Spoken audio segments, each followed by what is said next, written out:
Hello, Professor. This is Christian Martinez doing my makeup work for the first two chapters of Doing Virtuous Business. You asked me to focus on one of the two chapters. I've gone ahead and picked chapter one, and the 3 points, key points that I believe are in chapter one are social capital, spiritual capital, and how we invest as capital. So we'll move on to the first point. Social capital. What exactly is this? This is the type of capital that corporations and individuals build through good social interactions. It's very similar to Putman social responsibility.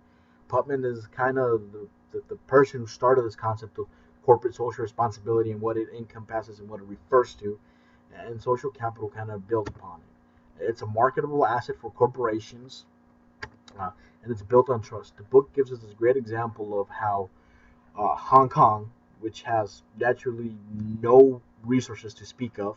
It only has 5% of China's population, but yet somehow it manages to account for 30% of China's GDP, which is no small feat, assuming when you see that China's mainland has all the natural resources you could possibly want, plus all the population and labor needed. It just tells us that a society or a network built upon social capital that has a lot of trust, a lot of social responsibilities, a lot more efficient at getting things done. Uh, then we move on to spiritual capital. The book begins this chapter by talking about human capital, a concept that was introduced in 1961. And it kind of goes into saying how before businesses were kind of divided into land, labor, and capital. And the book tells you that that's actually wrong. Human capital is the end all be all, and including land and including monetary capital, they're just resources that the human capital actually uses in order to grow the business, to grow the network, to grow the individual. It talks about value-based leadership to further develop this human spiritual capital. It's sort of like servant leadership, I'd say, would be the best way to put this. Don't ask your employees to do something you wouldn't do. Don't treat them bad. Treat them like you would want to be treated.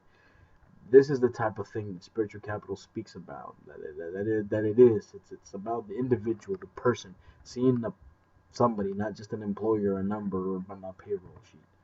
And then how do we invest this thing? It can be used like monetary capital. If you have good social capital with your network of friends or partner businesses, or if you have a good, outstanding reputation with your community, you'll get things done way more than if you did just having tons of money to throw around. Uh, oh, sorry. It talks about investing in the human. Again, taking the capital, taking the resources you have, putting them to good use, putting them with a person, and getting things done. Um, that's kind of the way that they talk about investing this type of capital. It's not just, hey, look, I did something good, I look good. No, no, no. It gives you actual value. There is a reason to do this in business.